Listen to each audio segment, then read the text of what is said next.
Hoy tenemos a un invitado muy especial, alguien que ha dedicado su vida a investigar los enigmas que pocos se atreven a mirar de frente.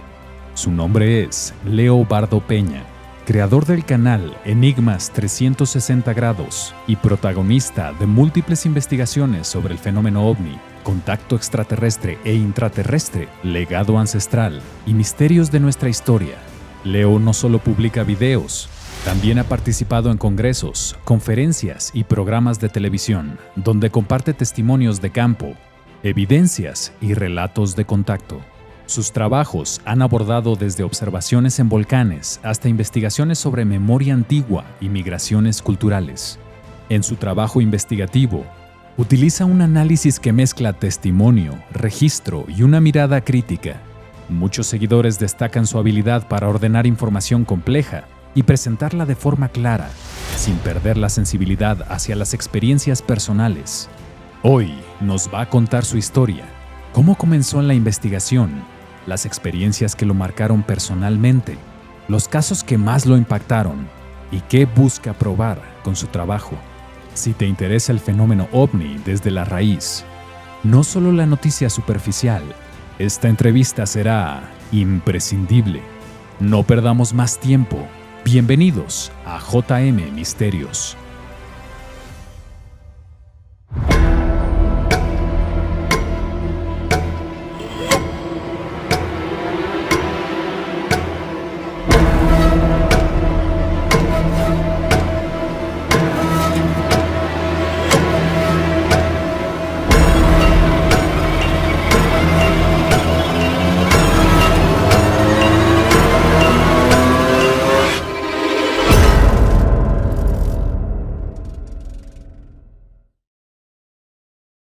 Damas y caballeros, bienvenidos a JM Misterios. Para mí es un orgullo presentar a nuestro invitado del día de hoy. Con ustedes, Leo Bardo Peña. Leo, ¿qué tal? ¿Cómo estás, amigo?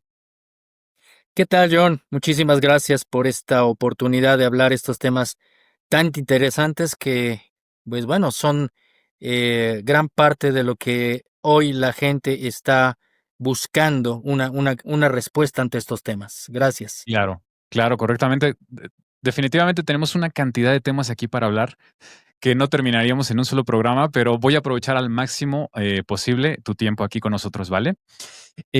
Primero, Leo, quiero agradecerte porque has llevado un tipo de investigación que prácticamente ya no se lleva en estos tiempos, que es ir directamente a los lugares, entrevistar a las personas de primera mano, hacer este tipo de investigación que yo lo llamo investigación rigurosa. A mí, Johanan Díaz me enseñó este concepto de vivir y sudar el misterio, ¿no? Y yo creo que tú lo haces extraordinariamente bien. Entonces, quiero agradecerte por esa trayectoria tan larga que tienes, por esa manera de investigar tan profundo. La verdad es que eres una inspiración para las personas que venimos detrás de ti siguiendo tus pasos y tratando de hacer un trabajo tan bueno como el que tú haces. Pues muchísimas gracias, Leo, empezando por ahí. Y quiero hacerte una pregunta que a todos los que nos dedicamos a investigar estos temas nos han hecho en alguna ocasión, pero quiero hacértela yo a ti para conocer tu opinión. La pregunta es bien fácil, supuestamente fácil. Vamos a ver cómo te parece a ti. ¿Por qué no hay un contacto plenamente abierto entre extraterrestres y seres humanos? Y cuando digo abierto me refiero a, por ejemplo, un extraterrestre en las mañaneras de Claudia Sheinbaum, algo por el estilo. ¿Por qué no se da tan así? ¿Por qué tiene que ser de manera individualizada y con el granjero que vive a 300 kilómetros de una ciudad? ¿Por qué se da así, Leo? Es una pregunta muy interesante que también la he compartido en varias entrevistas, porque es algo particularmente que llama nuestra atención, el contacto directo. ¿Por qué el tema o estos visitantes del cosmos son tan escurridizos a través de la historia? Y eso efectivamente tiene una razón. Dentro de las experiencias de contacto hemos podido verificar que ellos marcan un ritmo, sobre todo ante una preparación y un tiempo. Y me parece que estamos viviendo momentos muy importantes, que no ha sido el primer contacto, sino que tenemos bastante historia a través de mitos, leyendas, textos sagrados, pinturas rupestres, petrograbados. Tenemos mucha evidencia, solamente que tenemos que ir comprendiendo el proceso que vivimos de interacción con ellos. Ellos, como alguna vez, y esta es una historia o una anécdota muy interesante, le preguntaban a Albert Einstein si él creía en los ovnis en 1952, y él decía sí, solo que estos viajeros de estas naves son viajeros del tiempo y no del espacio. Entonces, para nosotros transcurren cientos de años y para ellos puede ser hace una semana. Entonces, ellos nos han referido que ha habido una preparación y un tiempo para crear la suficiente cultura para que nosotros podamos comprender su presencia. Eso es algo muy interesante, porque si realmente hoy estamos viviendo ese acercamiento visual, donde muchos testigos ya pueden fotografiar, videograbar, eso es parte de una etapa. Otra se ha creado precisamente ante estos protocolos que se conocen de encuentros cercanos del primero, segundo, tercero, hasta cuarto y quinto tipo, que son los avistamientos, y lo que continúa es el acercamiento con ellos. Tiene que haber también una preparación con testigos, para dar paso posteriormente a ya no ser solamente una persona del puente, sino que realmente ya estemos preparados. Y te podría decir, John, que todavía no estamos preparados para ese encuentro. Estamos suficientemente informados, pero estamos acercándonos a la puerta de esa preparación. Así es que no falta mucho, porque realmente lo que necesita la humanidad ya es prácticamente un estímulo mayor, ya no solamente hacer los avistamientos, las fotografías, las filmaciones, o propiamente el desarrollo de información, sino ya ellos nos han dejado este libre albedrío para aplicar lo aprendido, ¿no? Sobre todo, ¿a qué me refiero de aplicar lo aprendido? Al menos dentro de mi experiencia de contacto, eh, esta agenda a la que he pertenecido o la cual he colaborado, tiene referencia con el encuentro y búsqueda de nuestra identidad ancestral, el vínculo que tenemos con ellos, pero también lo que ha sucedido con la humanidad. Es un proceso que ha vivido la humanidad y hemos vivido épocas, eras, donde se ha borrado gran parte de nuestra memoria. Entonces, antes de entablar un contacto directo con ellos, creo que lo más importante es saber quiénes somos para saber con quiénes nos vamos a comunicar. Correcto, y eso es bien interesante, Leo, porque has hablado de nuestro propio origen y incluso se ha llegado a mencionar que somos un experimento. ¿Es tal cual así, Leo, o hay algo más? ¿Qué es la No, humanidad? Ujú. realmente sí, dentro de mis investigaciones he podido verificar que son parte de un par de proyectos, John. Ok. Uno que le he llamado el proyecto humano y otro que es el proyecto cósmico. El proyecto humano se refiere precisamente a esta parte tan interesante y tan enigmática de si realmente ellos son los creadores genéticos de nuestra humanidad, de nuestro entorno también, de este Ujú, planeta. Porque hemos escuchado a muchos otros testigos hablar precisamente de este tema, de que somos pues un experimento genético. Pero ¿dónde estaría la respuesta? ¿Para qué sería este crear esta humanidad? ujú, Entonces, hay una gran temática para poder desarrollar todo este tema. Es un tema muy, muy amplio, pero podría decirte que ellos lo que esperan es poder generar también un recuerdo, y ese recuerdo es a través de memorias. Y esas memorias son instrucciones, son experiencias que hoy lo conocemos como conciencia.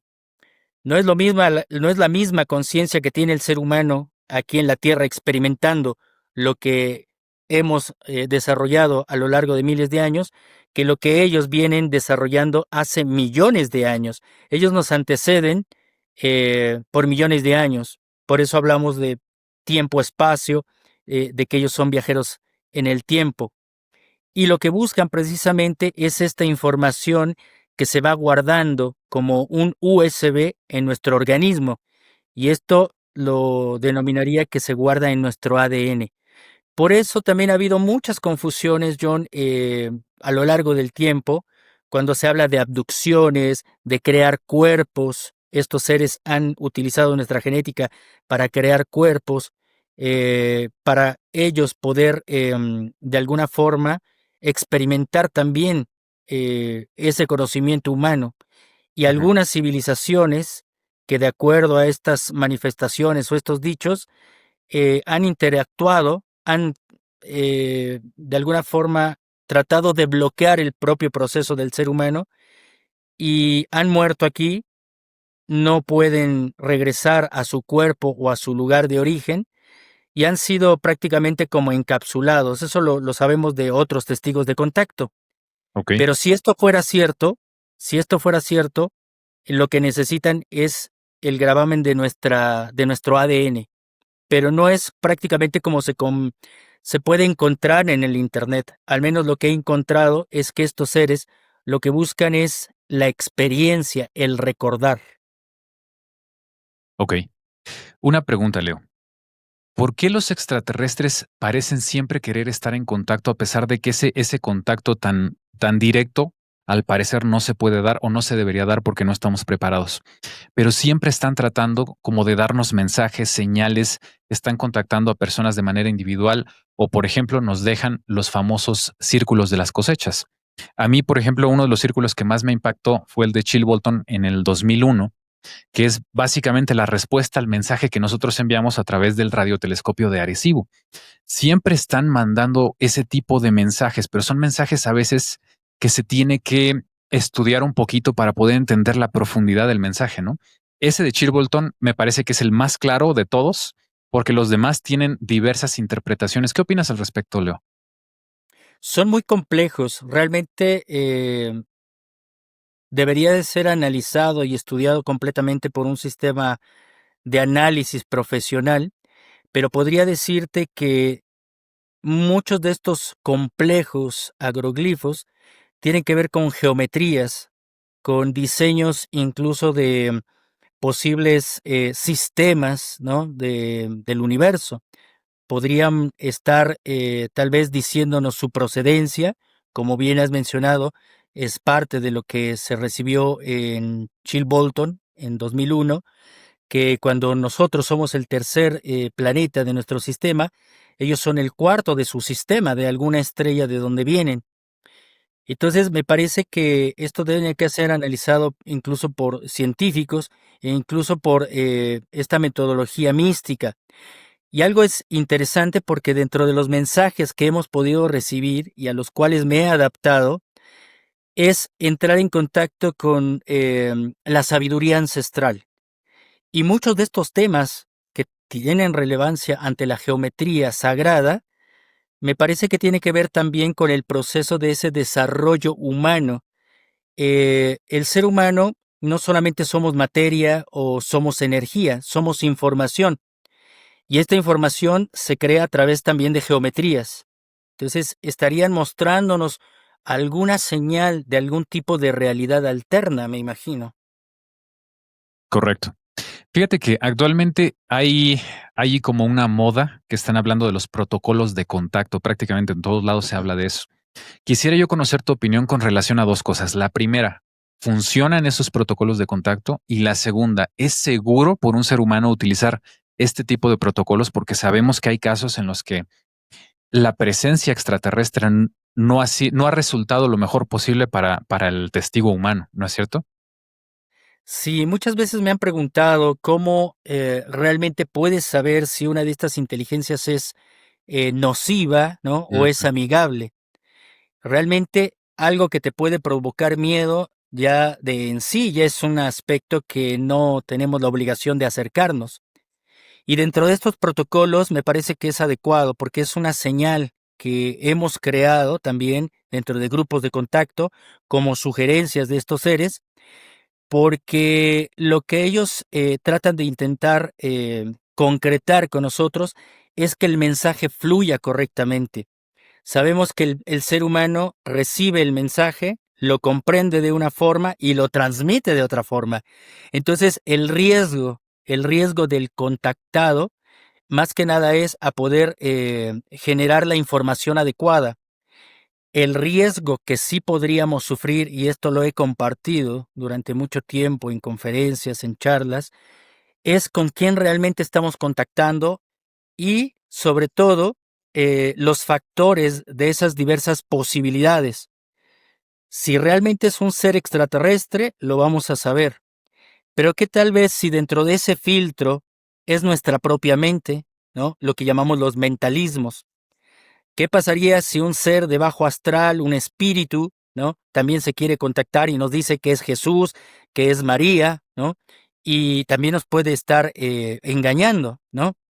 O Ujú, por qué no también dar esa posibilidad también de canalizar precisamente estos mensajes por entidades, las llamadas Elohim o ultraterrestres, conocidos como ángeles. ujú. Eh, y esto es muy interesante porque recordemos también que dentro de los contactados existió, por ejemplo, Chico Javier, ¿no? Que contactaba, era medium, había espíritus que lo guiaban, pero también era un gran contactado. Entonces tenemos que filtrar mucho con quién estamos contactando o con qué energías estamos contactando. Y yo diría que propiamente el sentido, el sentir, es la respuesta que nos va a dar la energía de la entidad con la cual nos estamos vinculando. Ahora bien, existe otra posibilidad dentro del mentalismo. ¿Qué tal si esos mensajes pudieran venir de un futuro alterno de nosotros mismos? Ya bien lo han estudiado científicos como Jean-Pierre Garnier Mallet cuando hablamos del doble cuántico, ¿no? De lo que es el desdoblamiento del tiempo. ¿Y qué tal si nuestra intuición, y si no lo sabemos diferenciar, pudiésemos estar recibiendo mensajes del futuro de nuestro yo mismo, ¿no? Exacto. De hecho, hay una teoría, hay toda una teoría que dice que incluso los aliens de tipo gris, los extraterrestres de tipo gris tan famosos, podrían ser una versión del futuro de la propia humanidad. Incluso hay una teoría que dice que podrían haber perdido parte de su genética y estarían tratando de recuperarla. ¿Tú qué opinas al respecto, Leo? Hay ¿Habías parte de escuchado ello, esto? Ujú, hay parte de ello, pero realmente te podría decir que no he sido testigo propiamente de encuentro con grises. Mi testimonio abarca más el contacto con seres de Orión, con seres de las Pléyades, con seres de Alpha Centauri, todo lo que es este programa de contacto con una unificación de una agrupación de razas extraterrestres. em, Podría decirte también de seres de Andrómeda, ¿no? Es ujú, toda una agrupación. Pero ciertamente he escuchado todas estas anécdotas que tal vez no podríamos verificar completamente, solamente ujú. a través de lo que son los testigos, pero ciertamente sí ha habido esa intervención. La hemos escuchado no solamente en tiempos actuales acerca de las famosas abducciones, ¿no? Sino también la hemos analizado con aspectos ancestrales. Hay, por ejemplo, las pinturas rupestres de Tassili, Ujú. dan la gran evidencia de que están introduciendo a seres humanos dentro de naves y las características de estos seres parecieran también los grises. Entonces, me parece que todavía ese tema habría que desmenuzarlo con mucha responsabilidad. Claro, sí, y no dejarnos llevar por los bulos que hay en las redes sociales, ¿no? O algunos hilos que pueden parecer espectaculares, pero que nos pueden llevar a desinformación directamente. La Leo, propia evolución, sí, adelante. perdón, la propia evolución del ser humano también nos ha marcado las características de estos seres. Pero las características que he estudiado, al menos hace algunos años, eh, estuve estudiando con una documentalista ecuatoriana que desgraciadamente ya se nos adelantó en el camino, la doctora Ruth Rodríguez Sotomayor, que realmente te invito a analizar ese tema porque nos deja muchas enseñanzas. Ella hizo todo un tratado acerca del alargamiento de los cráneos. ¿Te suena familiar? Sí, Muchos de estos seres extraterrestres tienen el cráneo alargado. Por ejemplo, alguna vez tras bambalinas, en nuestras pláticas previas a esta charla, platicamos acerca de un ser con el cual tuve la oportunidad de contactar, el primer extraterrestre con el que contacté, de procedencia de una periferia que él llamaba Silox, de Andrómeda, y él es de cráneo alargado, de ojos un poco más anchos, oblicuos, pero anchos. Pero la característica era así, de este tipo de cráneo alargado. Y la doctora Ruth Rodríguez Sotomayor hizo un análisis de la deformación o mutación precisamente a través del tiempo, porque ciertamente parece ser que hubo una involución en el ser humano. ¿Por qué? Porque tenemos evidencias de los cráneos alargados de Paracas. Este tipo de cráneos no tiene la estructura natural del propio ser humano. Todo lo que son los ensambles de su cabeza, eh, pues es de Las una suturas sola son pieza, diferentes, ¿no? Esas es de una suturas, sola pieza. exacto, ajá. Y nosotros tenemos Su suturas por ADN, todos lados. su ADN, sabemos que en esos exámenes mitocondriales tenemos el gen de la madre, pero no tenemos el gen del padre. No podemos argumentar que sea extraterrestre porque no tenemos un gen comparativo, pero prácticamente la historia estaría cambiando. Entonces, para allá vamos en esta interpretación o poder intuir que de alguna forma el ser humano ya tenía esta característica, porque si es que asumimos que somos parte de una hibridación, o sea, un experimento genético, pero también hubo intervención de estos seres al tener esa mezcla, al tener relaciones sexuales con los seres humanos. Incluso te podría decir de las mutaciones que hubo, porque una de ellas seguramente la habrás escuchado de un gran amigo que es Sixto Paz, cuando se habla de Génesis, Génesis 6, que Ujú. y viendo los hijos de Dios que las hijas de los hombres eran hermosas, tomaron por esposas y procrearon hijos. De ahí pues se creó una nueva raza de los gigantes, de los nefilims o los cráneos alargados. Pero ciertamente estos seres extraterrestres eran gigantes, eran de estatura mayor, ¿no? De más o menos de 2,5 metros en adelante. Ujú. Si se mezclaron con los seres humanos tendrían que haber tenido la misma proporción. Y es que hubo mutaciones en el planeta. O sea, tendrían que haber desarrollado las mismas. El ser humano tenía que haber desarrollado precisamente las características similares a sus creadores. Cuando vino precisamente esta mutación, empezó lo que pienso, una involución y nuestro cráneo se fue reduciendo. Si nosotros nos proyectamos para un futuro similar, entonces el cráneo volvería a su estado natural. Ok, y por eso los mayas trataban de imitarlo, ¿no? De alguna manera. Sí, tenemos en cuenta que hay cráneos mayas que obviamente los deformaban de forma artificial, pero hay cráneos que no. En Egipto, de la misma forma. Recordemos que en el año 2012 también, aquí en Sonora, en la zona de Onavas, encontraron un yacimiento de aproximadamente 40 cuerpos. Entre ellos, 13, una cantidad de 13, tenía cráneo alargado. Wow. Esto fue muy curioso porque la noticia cuando la registré en el año 2012, tuve la oportunidad de guardar pues los informes que aparecían en la página oficial del INAH y lo Y lo borraron, desaparecieron. Ah, qué lo raro. desaparecieron. Hoy podemos encontrar en el INAH nuevamente la noticia, pero hoy los argumentos son completamente distintos. Solamente que desgraciadamente sufrí un pequeño atentado Ok, y perdí la computadora, me robaron mi material. ok. Cuando dices atentado, ¿fue algo directamente en contra de esta información o algo fortuito como un asalto o algo por el estilo? Pues pareció asalto, pero me parece que fue muy, muy directo. Ok, ok. Fue precisamente al regreso de una gran expedición que había hecho al Amazonas en 2012, precisamente a este mítico Paititi, que también se han hecho muchas expediciones, pero una muy representativa fue la que hicimos en 2012, en donde se empezó a generar todo un boom precisamente acerca del final del tiempo, el inicio de una nueva era, pero realmente como fuimos comprobando que esto no era así, que solamente fue un boom mediático, sino que hoy tenemos, como diríamos, tenemos otros datos. Y entonces, pues fue algo muy, pues que me dejó pensando, ¿por qué mi material tuvo que desaparecer? Ujú, exacto. Me voy a regresar un poquito, Leo. Me voy a regresar un poquito a la historia de la humanidad, a los orígenes de la humanidad. ¿Tú qué opinas con relación a la historia que se cuenta supuestamente en las tablillas sumerias con la interpretación de Zecharia Sitchin, que hablaba de los Anunnaki que vinieron y que buscaban oro, que yo no creo que buscaran oro, pero habla de esto y después que se generó la raza humana como una raza esclava para minar las minas, valga la redundancia, vaya, y que a final de cuentas eso fue lo que nos dio origen. ¿Tú qué opinas de toda esa historia? Yo creo que como muchos otros investigadores a través del tiempo, su información siempre queda tergiversada.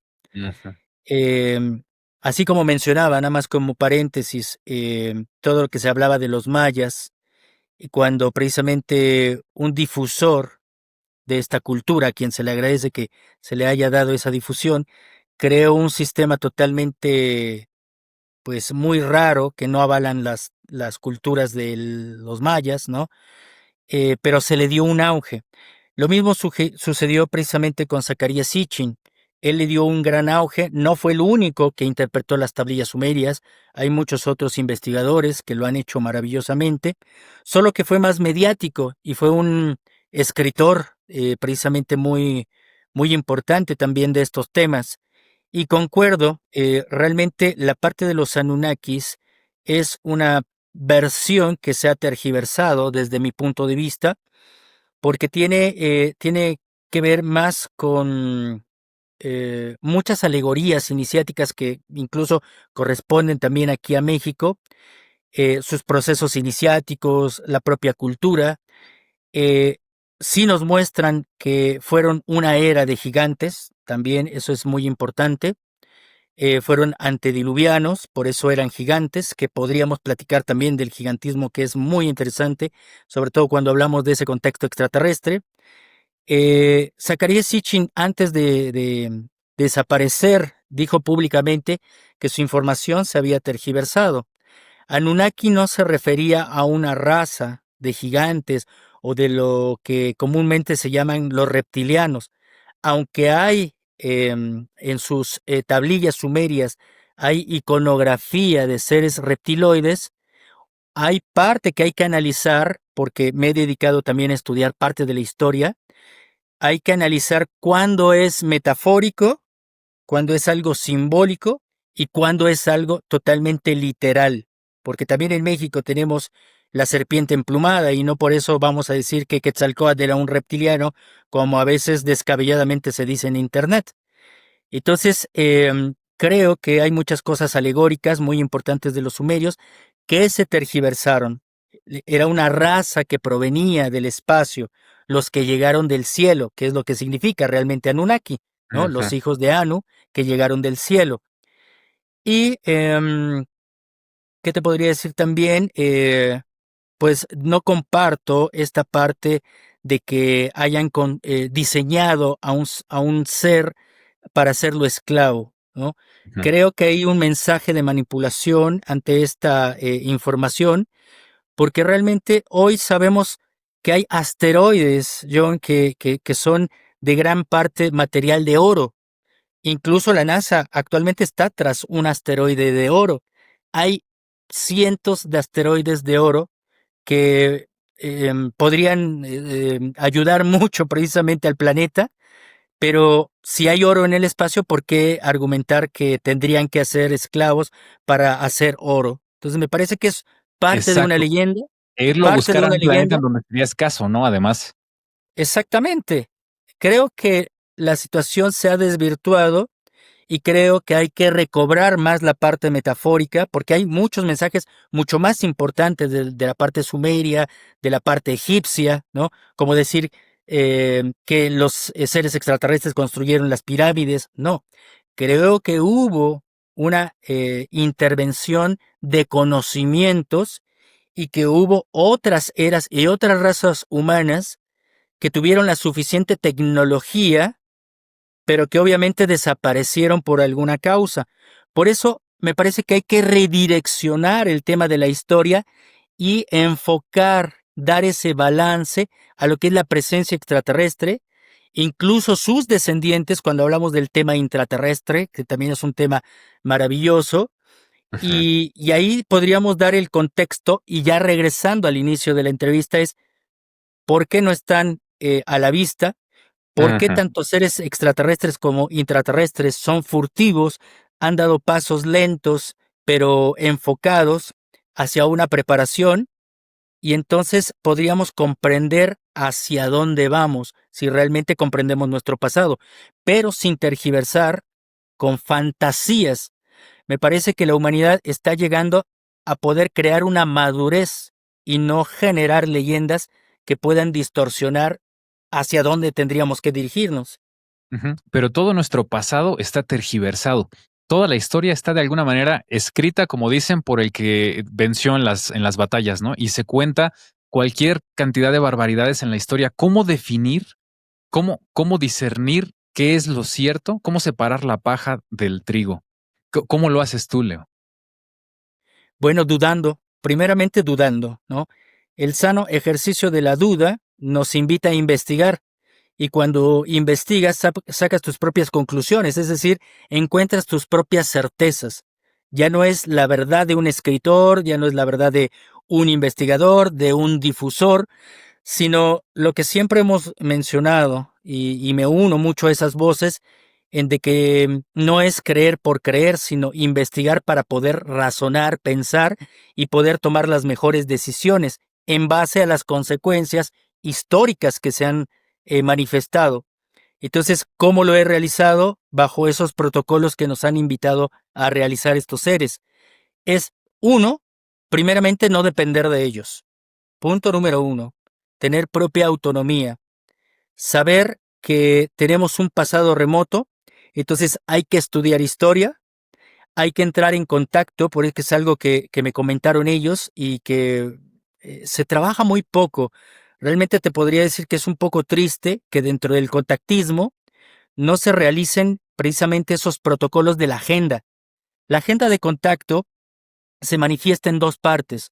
Una es el contexto extraterrestre, que es saber que no estamos solos, que somos parte de una familia, que hemos sido creados con un propósito, que tenemos una relación íntima, familiar con ellos, y de alguna forma algo sucedió y algo se rompió en ese tiempo.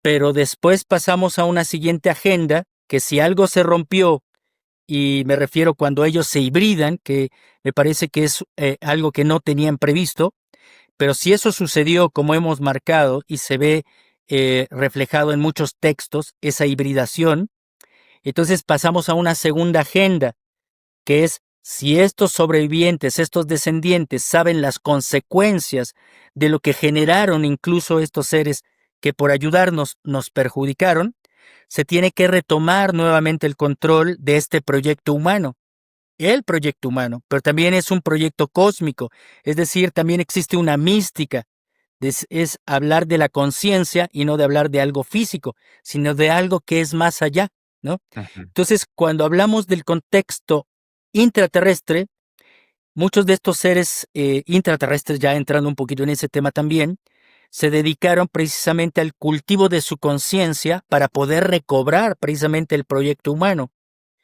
Entonces, lo que siento un poco de tristeza es que dentro del contactismo no se puedan ir hacia esas enseñanzas. Dentro de mi contacto, estos seres me compartieron como una segunda pues intención de compartir algo importante, fue entrar en contacto con mujeres y hombres del conocimiento ancestral, porque ellos conocerían los archivos del conocimiento de nuestro pasado, pero también las metodologías por las cuales tendría que pasar el ser humano para el desarrollo de esa conciencia. Y si el ser humano desarrolla esa conciencia, y si asumimos que los seres extraterrestres lo que buscan es recordar a través de nuestra conciencia, entonces los hilos se van tejiendo hacia una respuesta un poco más certera. Ok. ¿Cuál sería ese recuerdo que ellos están tratando de recuperar, Leo? ¿Se sabe? Muchas veces se ha argumentado que es el amor, Ok. pero eso podría ser algo muy complejo también de decirlo, porque muchas veces las palabras se han tergiversado. También las palabras se han tergiversado, como la religión, como la espiritualidad, como el amor propio, ¿no? Muchas veces se habla de que el amor es un aspecto filial, que la espiritualidad es hacer un ritual o pertenecer a una secta, a una religión o a una institución, y realmente no va por ahí. Estos seres lo que nos han compartido es precisamente que el ser humano eh, no solamente es una parte física, sino también tiene una chispa que es parte de una conciencia superior. Por eso le llamo proyecto humano y proyecto cósmico. Y esa chispa divina que yace en nosotros se retroalimenta a través de su propia creación, es decir, a través de la experiencia humana. Pero si han existido otras humanidades que, si bien han desarrollado gran tecnología y son viajeros en el espacio y en el tiempo, ellos se han desenraizado, es decir, son viajeros del tiempo y han perdido su relación con su planeta, con las fuerzas tanto cósmicas como telúricas, lo que sí tienen las raíces ancestrales para la transformación de esa conciencia humana. Entonces, ellos han perdido esa parte de esa memoria de transformación. Entonces, si el ser humano la tuvo en su momento, la perdió porque obviamente con la civilización, las guerras, la propia implantación de las religiones, pues nos han también desviado propiamente del autoconocimiento. Entonces, si nosotros regresamos a las metodologías ancestrales, estaríamos activando nuestras propias claves del recuerdo y ellos podrían entonces, en ese plano de observación, poder aprender de nosotros estas características del desarrollo de nuestra conciencia. Y no solamente el amor, sino cómo nos desarrollamos para desprogramarnos de las experiencias nocivas y poder generar una conciencia evolutiva. Ok, ok. Híjole, esto es muy profundo, Leo. Antes de sumergirnos en este mundo, que yo sé que hay muchísima información, y antes de entrar directamente a tu experiencia de contacto como tal, tengo una pregunta que siempre te he querido hacer y creo que este es el momento. No tiene mucho que ver con lo que estamos hablando ahorita, pero ahorita vamos a regresar. La pregunta que siempre te he querido hacer es el tema humo. ¿Conoces el tema humo? ¿Qué piensas tú? ¿Es un tema real? Sí, el tema de los humitas, ¿no? De los humitas. Ujú. Que fue investigado muy profundamente por Juan José Benítez, a quien tengo Correcto. el gusto de conocer. Em, es un caso real.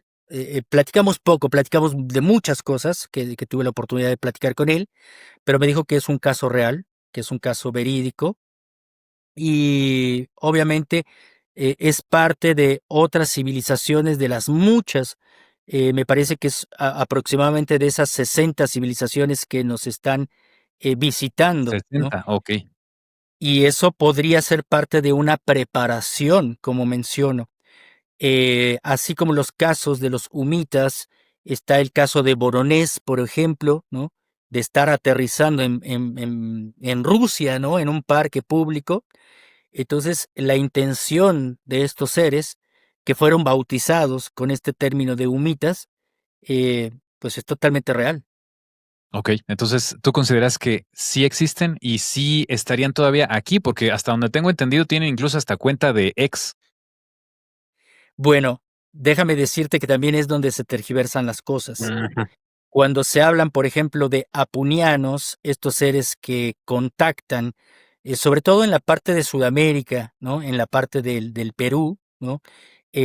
Los apus son una especie que proviene, extraterrestre, que proviene de Alpha Centauri, que siempre han estado acompañándonos en nuestro proceso, pero tienen sus bases operativas en los Andes.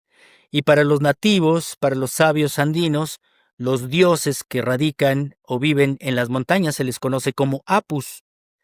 Pues te digo que también hay seres apunianos que ya tienen cuenta de X, ya tienen página web. Entonces, creo que es lo que debemos de tener cuidado, ¿no? Porque Exacto. se va Ujú. tergiversando.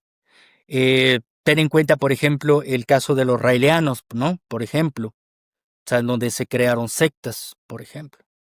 Sí, y como dices, hay que tener muchísimo cuidado porque a veces cuando ya es demasiado espectacular, demasiado próximo, creo que puede haber por ahí algún índice de mentira, ¿no? En todo esto y a lo mejor con aras de monetizar algo que realmente no existe. Bien, vamos a pasar. Incluso, Perdón, adelante. incluso precisamente la parte tan importante de poder filtrar, tanto cuando somos testigos de contacto como filtrar al contactado o Ujú. filtrar la experiencia de contacto, ¿no? Porque si realmente existen muchas civilizaciones que ya sabemos que vienen de Andrómeda, de Humo, de las Pléyades, tenemos el caso de Billy Mayer, por ejemplo, Claro. pero hay Ujú. que filtrar. ¿Qué pasaría si surge ahora? No, pues ahora está dando conferencias en Yase, ¿no? Extraterrestre que contactaba con Billy Mayer.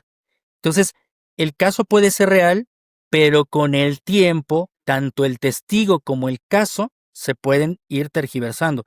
Por eso es importante hacia dónde vamos a enfocar como testigos o como público que le interesan estos temas, cómo podemos ir filtrando al testigo. Sobre todo es la coherencia, la información que se pueda verificar y hacer nuestros propios análisis e investigaciones. Ese Correcto. es mi consejo también para el público. Muchísimas gracias, Leo.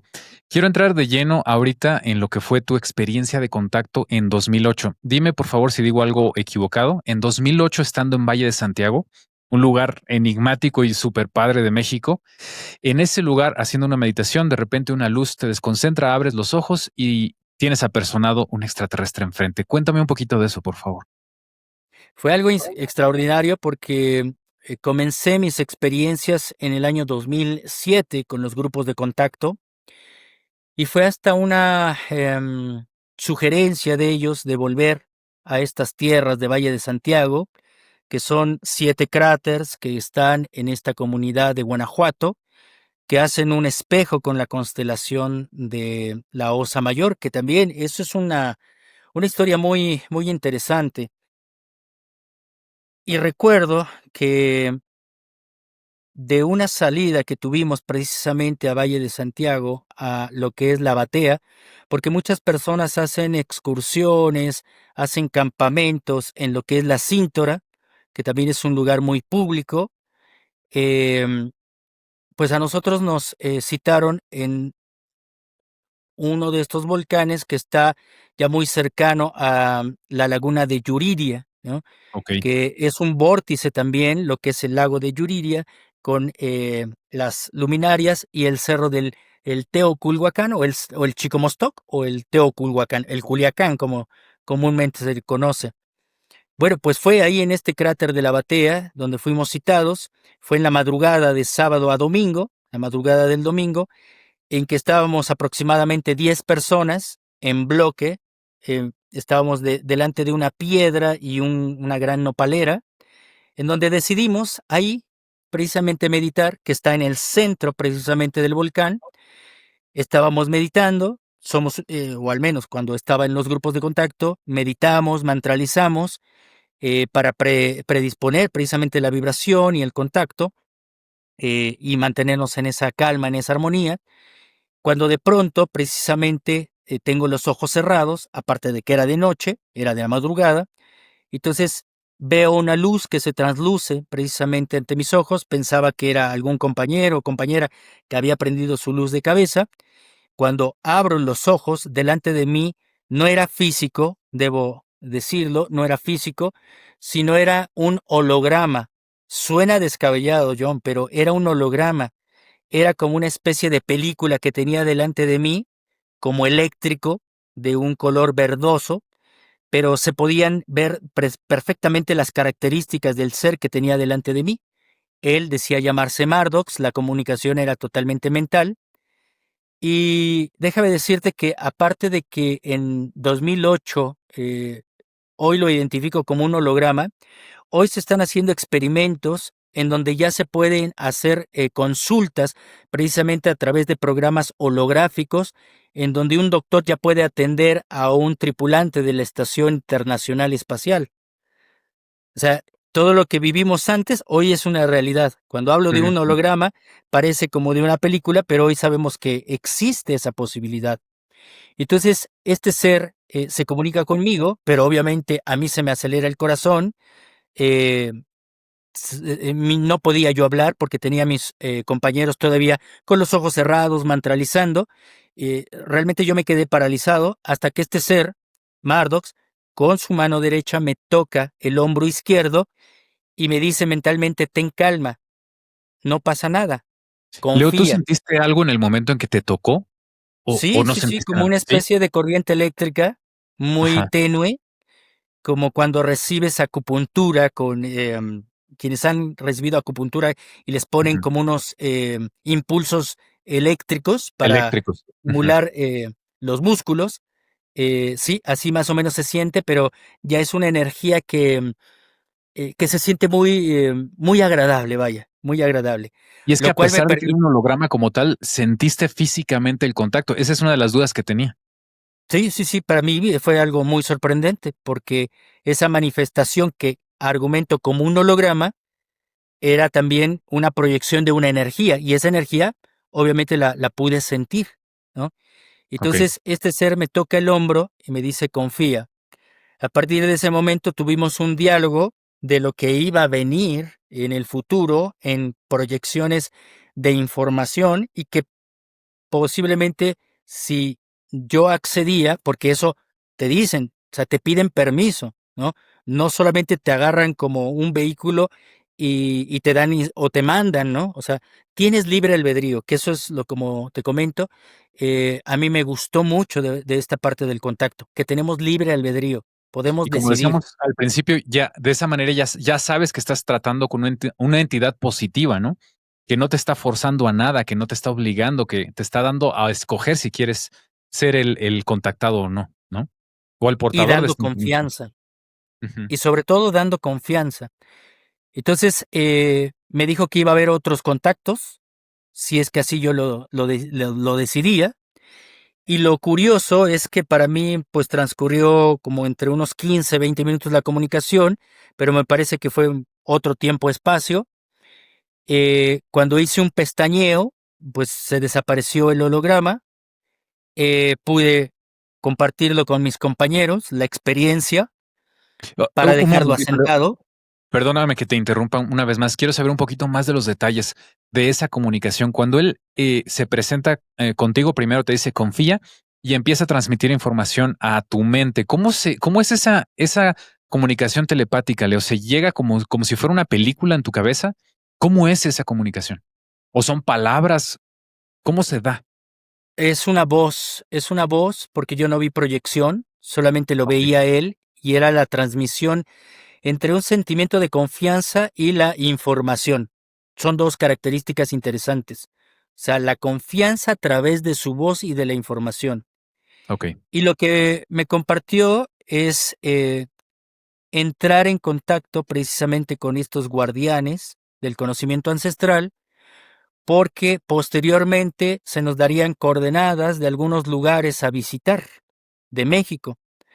Porque si ya se sabía información de ese despertar ancestral en otras partes del mundo, como Asia, Europa, la propia Sudamérica, Estados Unidos, él me había compartido en ese momento que habríamos de llegar en algún momento a descubrir lugares en México que estaban conectados con ellos y con civilizaciones ancestrales.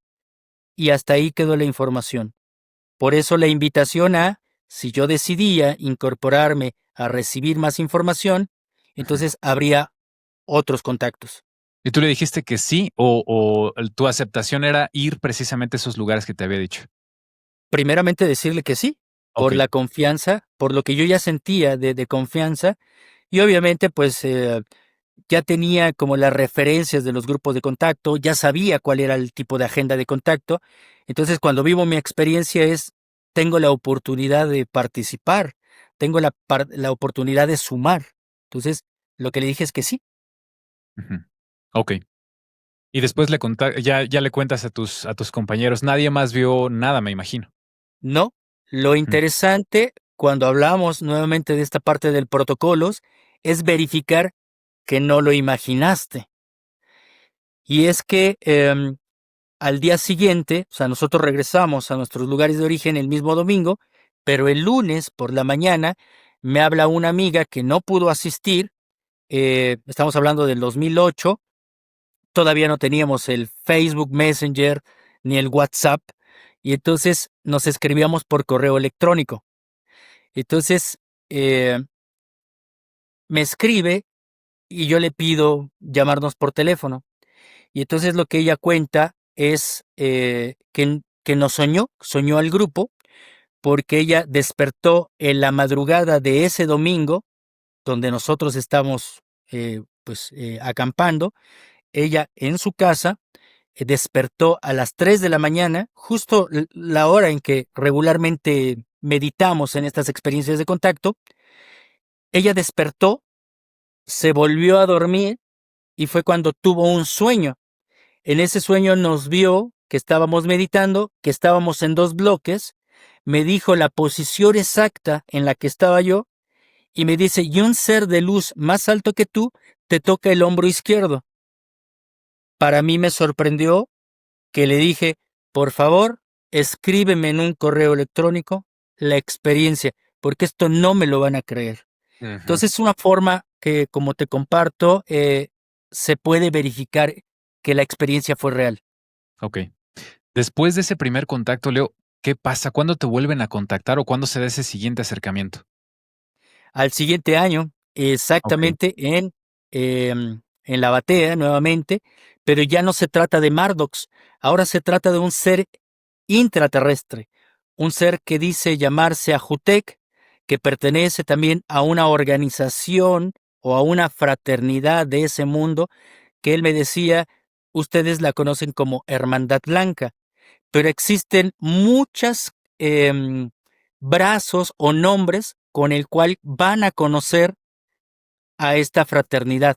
Existen ok. muchos lazos con otras corrientes que se unen, es decir, es una sola hermandad blanca, pero existen muchos otros nombres con las que se le conocen y que en México estaríamos precisamente verificando ese encuentro con ellos, con la hermandad blanca, ya no tan ¿Ellos serían solo con entonces seres extraterrestres, intraterrenos, sino Leo? con seres intraterrestres.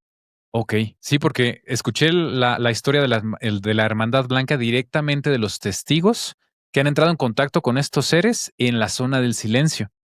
Y me llamó poderosísimamente la atención que, aparte de que aparecen cualquier tipo de cosas raras en la zona del silencio, como por ejemplo que las dunas prenden de color verde de la nada, como si una luz de abajo estuviera realmente iluminando esas dunas, como también me sorprendió ver una especie de socavón a donde nosotros fuimos, en donde claramente se veía, de hecho tomamos con un dron, que abajo había otro ambiente, había agua, había otro tipo de vegetación. Bueno, vaya, había vegetación, arriba es desierto, ¿no? Y nos contaron precisamente de esa hermandad blanca y de los milagros, milagros entre comillas que hacen ahí, que yo creo que más bien es tecnología. Pero me llama mucho la atención que este ser haya dicho eso. Sí, me hablaron de la zona del silencio, me hablaron de Tepoztlán, me hablaron de Cuetzalan, Puebla, ¿Ahí me... hay entradas, digamos, a su mundo en estos lugares? Sí, sí, sí, sí, Ok, sí. En los volcanes, sobre todo en el Iztaccíhuatl, hemos entrado precisamente a una cueva donde he tenido la oportunidad, personalmente hablando de mi testimonio, de tener experiencias extrasensoriales y energéticas que han sido grabadas, bueno, más que nada grabadas, fotografiadas, ok, ¿no? Lo que hemos podido grabar es una gran fuente de orbs. Es un tema también que no se ha estudiado mucho, pero que son estos que llaman entidades espirituales energéticas, los orbs.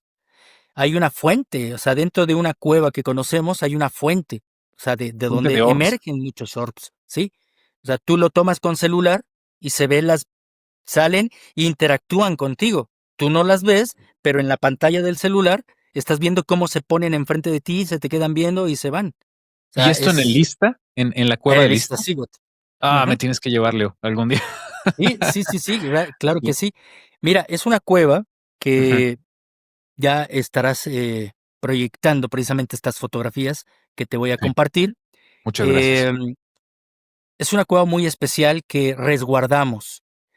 Realmente no la hacemos pública como tal, porque muchas de estas cuevas que son sagradas y que pertenecen a la evidencia ancestral, no solamente hablar que se dan circunstancias paranormales en estos lugares, y que tienen vínculo precisamente con entradas. Hay algunas entradas físicas y hay otras entradas que son más cuánticas, es decir, se puede accesar de otra forma, ¿no? Okey. Entonces Ujú. las resguardamos porque he visto que otras cuevas en otros lugares realmente las corrompen, podríamos llamarle, ¿no? Hay una cueva muy especial también que nos mencionaron y precisamente uno de los guardianes, que es el último guardián olmeca con el que trabajé, que desgraciadamente también ya se Ya nos fue, falleció. ya falleció, Jesús Fabián Ortiz, que fue mi maestro, mi guía y un gran amigo, me llevó precisamente a la cueva de Quetzalcóatl, donde despertó conciencia el avatar de México, que se encuentra en un volcán que está cerca de la zona arqueológica de Tula, que se llama Xicuco, y en esa cueva, pues ya la utilizan para cosas muy negativas, pero ahí se genera una fuerza de una corriente de aire en donde hay un asiento en donde las paredes te permiten sentarte, en donde hace un vórtice triangular, y con lo que es la parte de las corrientes de aire, comienza a hacer un silbido y ese silbido impacta en tu sien. Seas un preparado, hayas estudiado, seas un sensitivo o no, Te se despierta genera algo. una vibración en tu glándula pineal. Me Pero imagino, sí. desgraciadamente esta cueva ya está muy deteriorada, la utilizan para cosas muy negativas. Entonces, Mm. por eso esta cueva, pues he llevado a personas de mucha confianza. Por favor, si gustas también podemos hacer algo, Pero pero sí claro, la mantenemos en sí, resguardo. Entonces, claro. bueno, regresando a esta parte, hay muchos otros lugares que me fueron indicando y que entonces pasamos de ser testigos a la investigación y ahora a la expedición.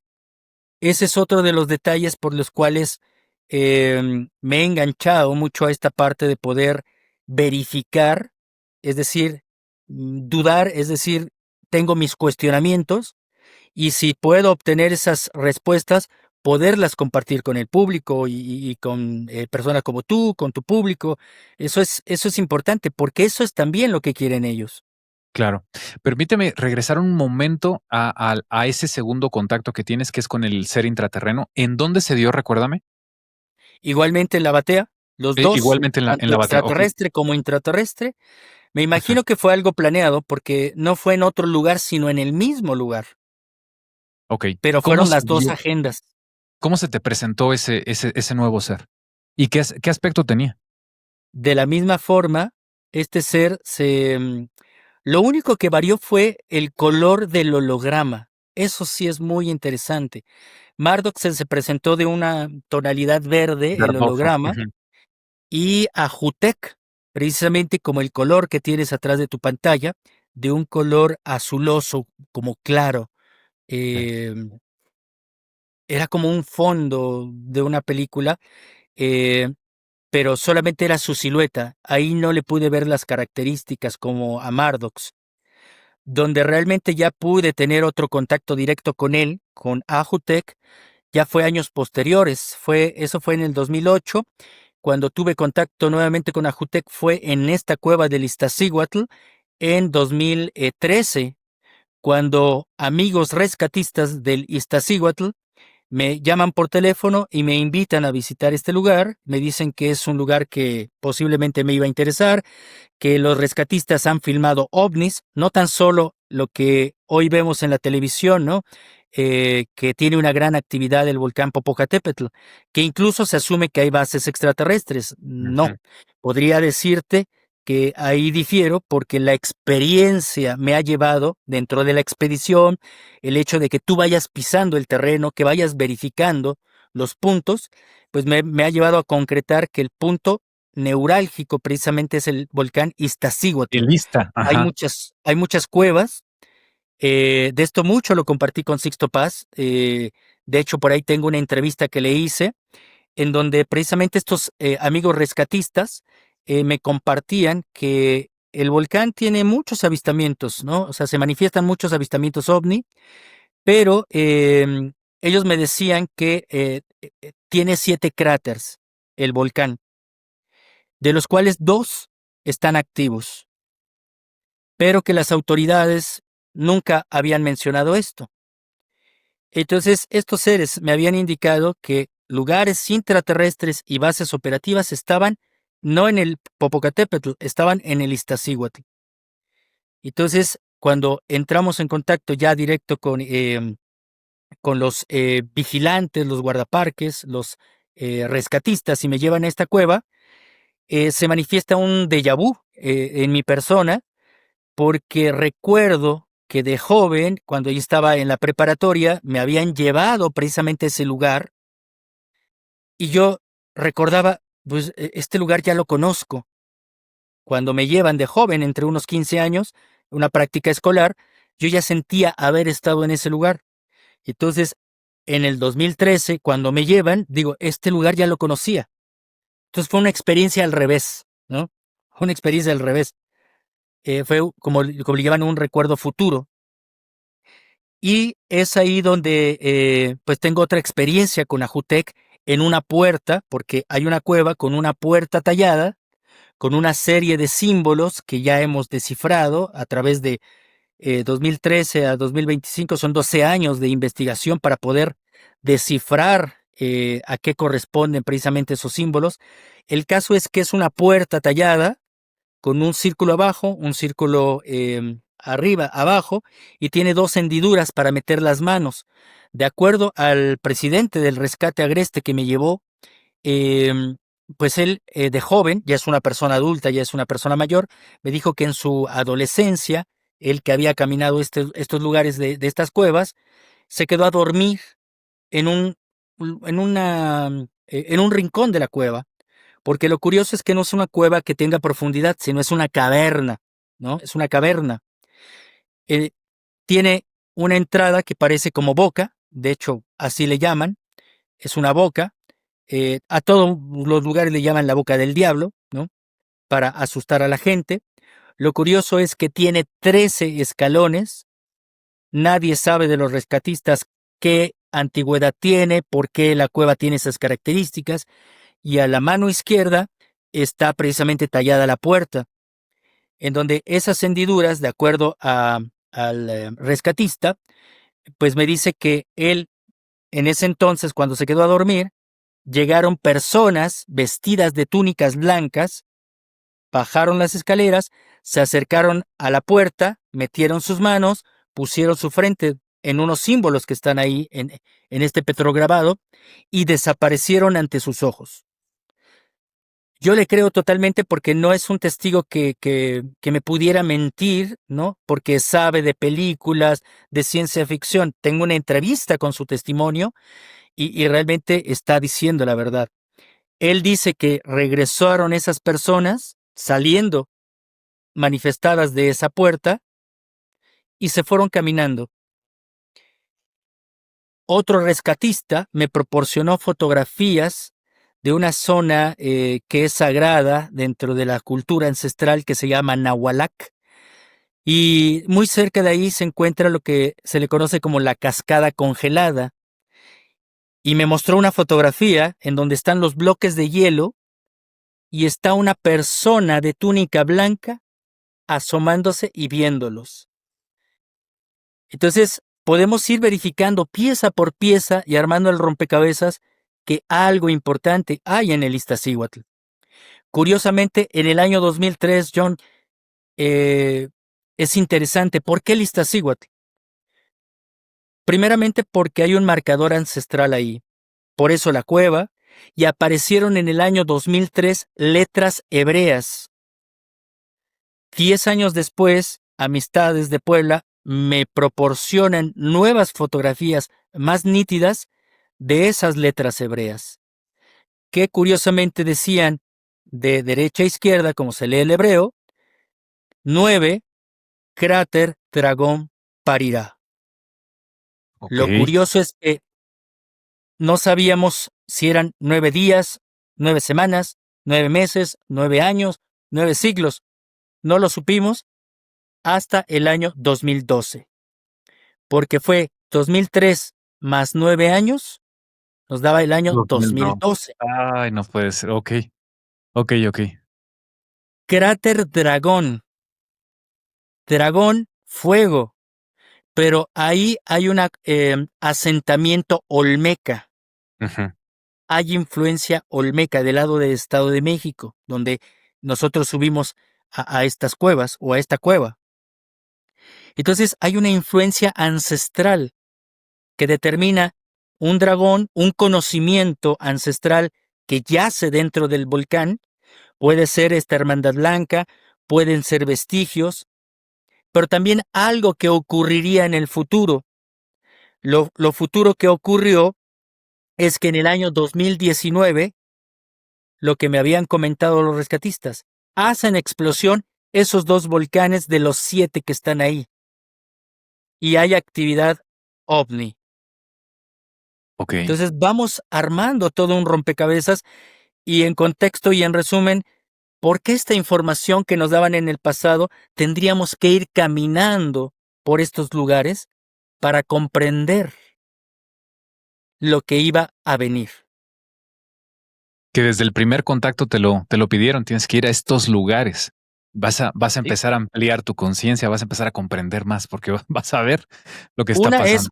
una es entrar en contacto con esos lugares porque es importante pisarlos, no solamente Ujú, conocerlos, es conocer su contexto, su historia, ujú. y entonces ahí sí puede abrirse una puerta de una amplitud de información y obviamente ampliar tu conciencia, porque estamos activando nuevamente esa clave del recuerdo, no solamente por investigar los vestigios de una cultura tan ancestral como es la cultura olmeca, sino cuando entramos en contacto con la energía de un nodo tan importante como es un volcán, porque es energía telúrica, hay también en ciertos lugares que entra la energía cósmica, la energía electromagnética. Por eso se generan vórtices, lo que comúnmente denominamos como esas puertas dimensionales. Dimensional es correcto. Ujú, Y hay artificiales y hay naturales. Entonces, cuando nos invitan a estos lugares, por eso es nodos energéticos de conexión. ujú. Una pregunta, Leo. Vamos a regresar un poquito a este ser que te contacta intraterreno. ¿Cuál era su mensaje? Bueno, el mensaje precisamente ahora era más específico Ok. acerca de estos lugares, de visitarlos y nuevamente reafirmando la activación de ese conocimiento ancestral desde México para el mundo.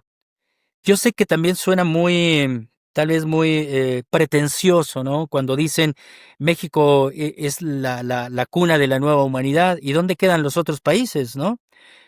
Pero realmente lo pude descubrir precisamente en el año 2012, cuando estos seres a través del año 2008, 2011 y hasta el 2012 que se confirma la información, es como parte de verificar una profecía, porque lejos de señalarme que tendríamos que ir a verificar estos lugares intraterrestres, Ujú, algunos que son puertas dimensionales para acceder a información de tipo cuántico, por llamarle de alguna forma, otras de forma física, porque hay una agenda también de 3 partes, John. Cuando hablamos del contexto extraterrestre hay una agenda. Cuando hablamos del contacto intraterrestre es contactar con ellos físicamente, que puede darse o no puede darse. Eso no importa. La segunda es entrar en contacto con los vestigios arqueológicos de esas civilizaciones, con ok. cosas físicas. Y la tercera, el conocimiento filosófico que podemos practicar para generar lo que se conoce dentro de la ancestralidad como la potencia del espíritu, es Ujú. decir, activar nuestras memorias filtrar la calidad de nuestra energía y de la información que va viajando a través de esa energía, y que es información que se guarda en nuestro ADN. Pero esa calidad se tiene que trabajar dentro de una metodología que es desde el aspecto psicológico, emocional, sentimental, porque todos son paquetes de energía. Entonces, si nosotros estamos vibrando en una parte de enojo, de resentimiento, pues no vamos a poder dar un mensaje, Claro, ni siquiera vamos a poder generar una amplitud de conciencia como mejores seres humanos. Vamos a estar en conflicto con lo exterior. Entonces, para no estar en conflicto con lo exterior, primero tiene que haber una depuración. Para eso son las metodologías ancestrales. Entonces, son los 3 puntos ancestrales de esto que me comunicaba Ajutek. ok, ok. Entonces, Después de uno es el este, trabajo con los guardianes ancestrales, los lugares que tendríamos que visitar para poder acceder a esos materiales, porque ya se habían encontrado, John. Hay lugares como la Cueva de los Tallos.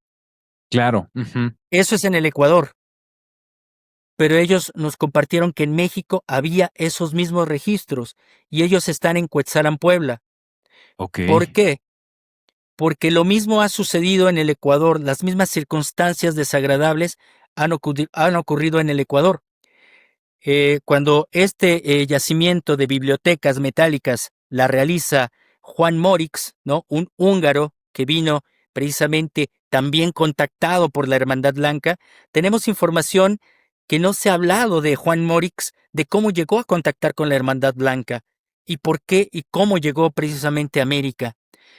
Bueno, él contactó en Rusia, ¿no? En esta parte del Altai, con una fraternidad en una zona que se le conoce como Belobodia. Él ok, entró en contacto con esos seres, y eso prácticamente es una exclusiva contigo, porque sí, es primera vez que le estoy hablando. no se sabe Y exacto, de hecho, no lo conocía. Ujú, sí, y entonces él dice que lo que quiere es conocer el origen europeo. Y entonces le dije, el origen europeo está en América.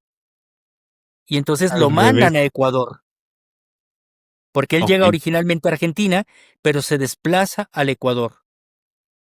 Entonces, bueno, se desarrolla toda una historia muy larga del proceso de lo que descubre, de lo que lleva ante notario, de lo que hay muchos otros testigos, como Julio Guillén Aguado, ¿no? Uno de sus mejores amigos.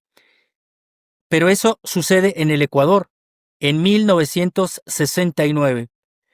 En el año de 1976, pues le hacen una jugada, una mala obra, como decimos aquí en México, ¿no? Le hacen una mala obra a Juan Morix, y es Von Daniken, hay que decirlo con todas sus letras, ok, que engaña a Juan Morix, y pues desgraciadamente confía a Juan Morix, y pues crea su libro El oro de los dioses, que lo hace multimillonario, y sí, Juan Morix queda en como el olvido, volando en el aire. sí, Entonces, esto crea la atención de la comunidad europea, ¿no? De Inglaterra, y bueno, atrae la mirada de Stanley Hall, ¿no? Un escocés que trae nada más y nada menos a una expedición a Neil Armstrong a la Cueva de los Tallos, correcto, y que entran por la fuerza precisamente a la Cueva de los Tallos, porque la Cueva de los Tallos, que no es una, son varias entradas, está custodiada por los nativos shuaras. también tienen sus Entonces guardianes, correcto, los hicieron a un lado y entraron con mercenarios prácticamente a punta de pistola. Entraron, hay fotografías de todo esto, y lo que menciono en contexto es lo mismo que sucedió aquí en México. En México, en Cuetzalan, Puebla, en el año 2004, se quedaron atrapados aparentemente espeleólogos británicos, y que nos dimos cuenta a través de las noticias y de un gran escándalo que se hizo en el año 2004, que no eran espeleólogos, eran servicio secreto militar británico. ok, ¿Qué estaban buscando? Lo mismo que sucedió en la Cueva de los Tallos, algo que también te comparto rápidamente. ¿Por qué la Cueva de Cuetzalan? Las expediciones que hemos realizado son 3, han ujú, aparecido naves verificando los lugares. Todavía no llegamos al lugar específico, pero también porque estamos caminando, estamos también creando nuestro propio camino.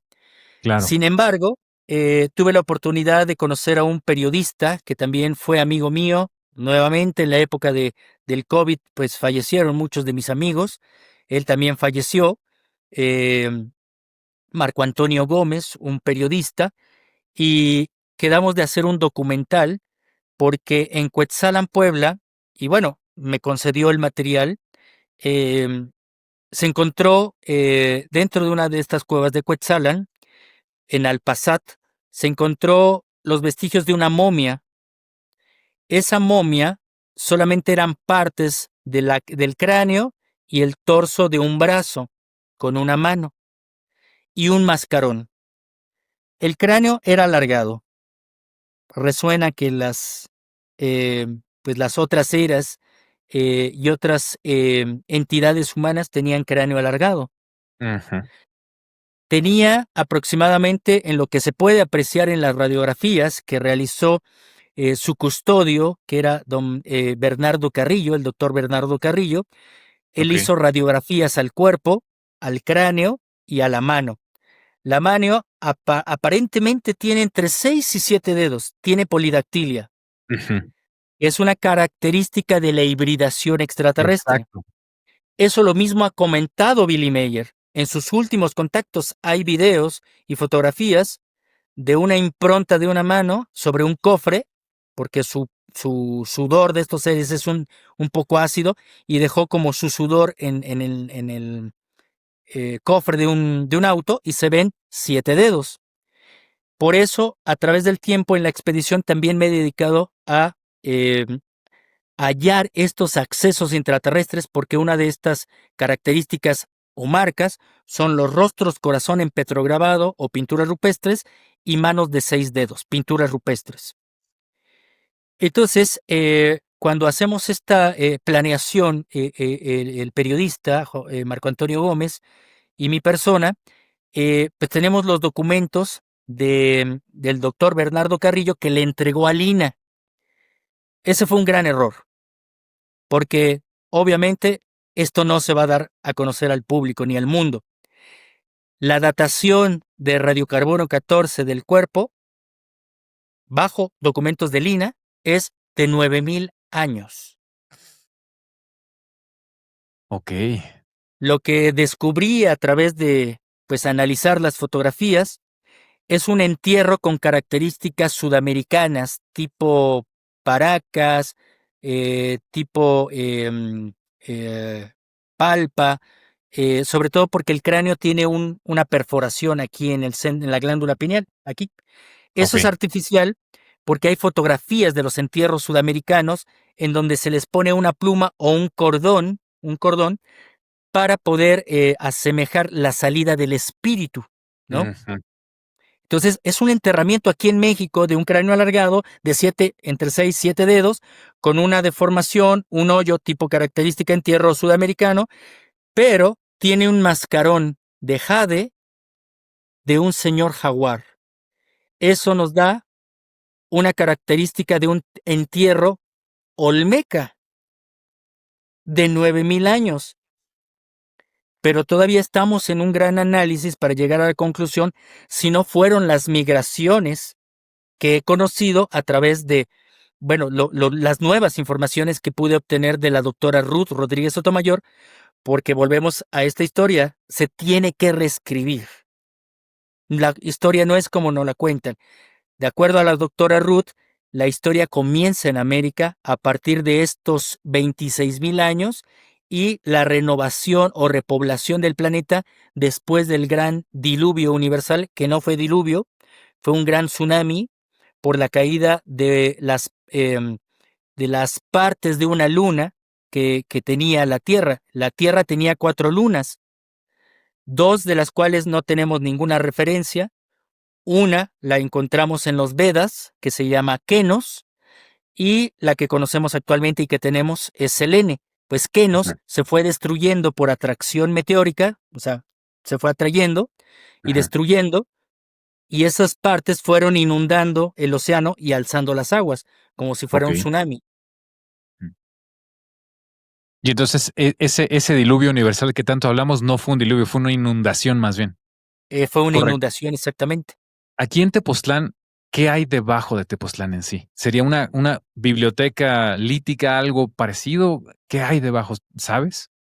Todavía estamos en esa investigación porque las referencias que nos han dado estos seres es primero investigar por nuestra propia cuenta.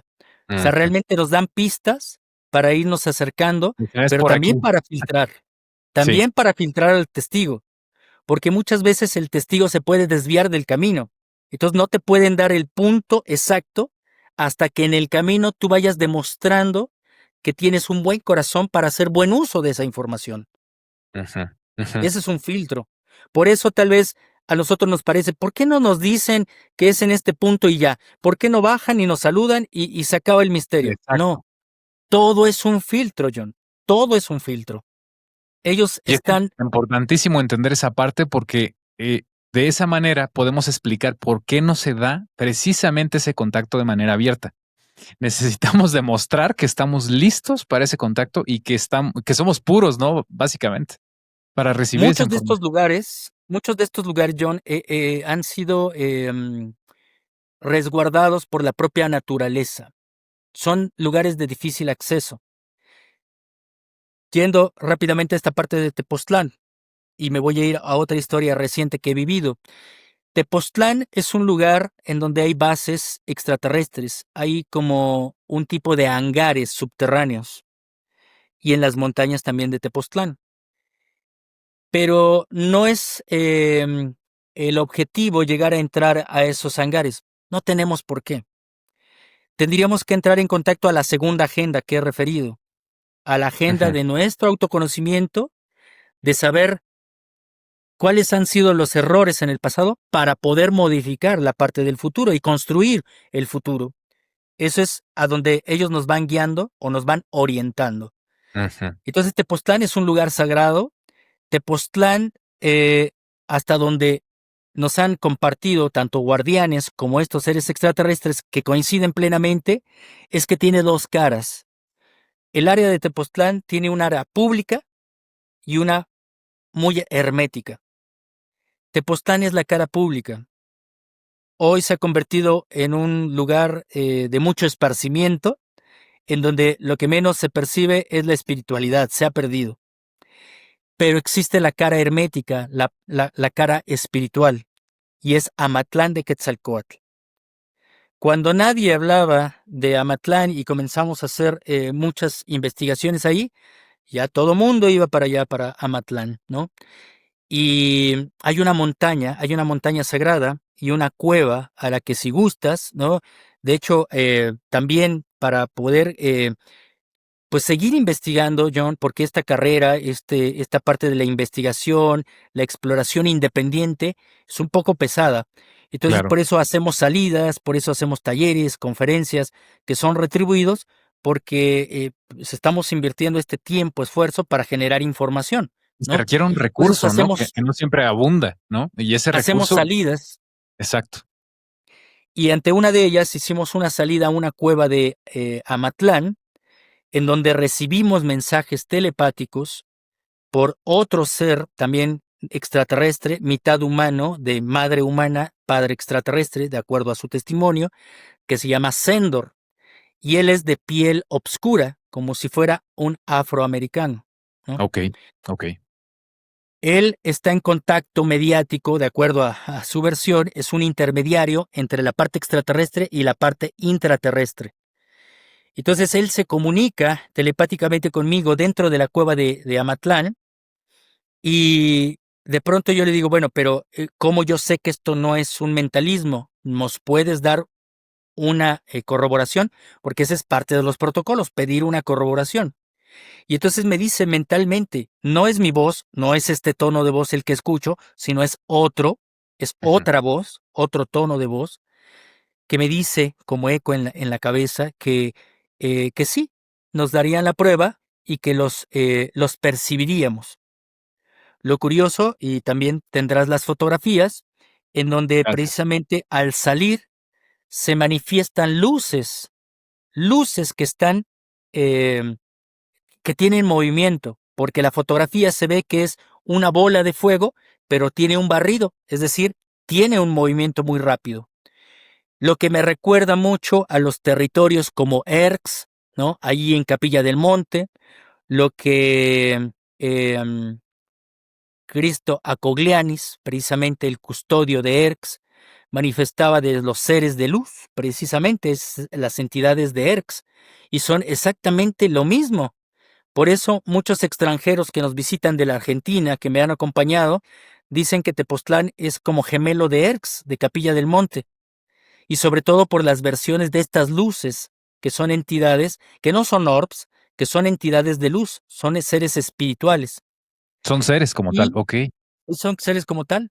Cuando salgo precisamente de la cueva, siento, porque ya es una sensación, ya no es un mensaje telepático, siento la sensación de pedirle a unas personas que me tomen una fotografía eh, señalando una montaña, porque Sendor me había dicho que en ese lugar de Amatlán encontraríamos una estupa tibetana y que el entorno tendríamos que entrar en contacto con guardianes de Asia y de Oriente, de Ok. Asia y de Oriente. Entonces, estupa tibetana, Asia, bueno, ok, y que de hecho ahí tengo por ahí también un mensaje psicográfico, porque también no solamente hay comunicación telepática, hay en sueños, hay la forma de escritura automática, la Ujú. psicografía. Tengo un mensaje telepático donde me refieren que precisamente en esos lugares nos haría referencia y recuerdo con Shambhala.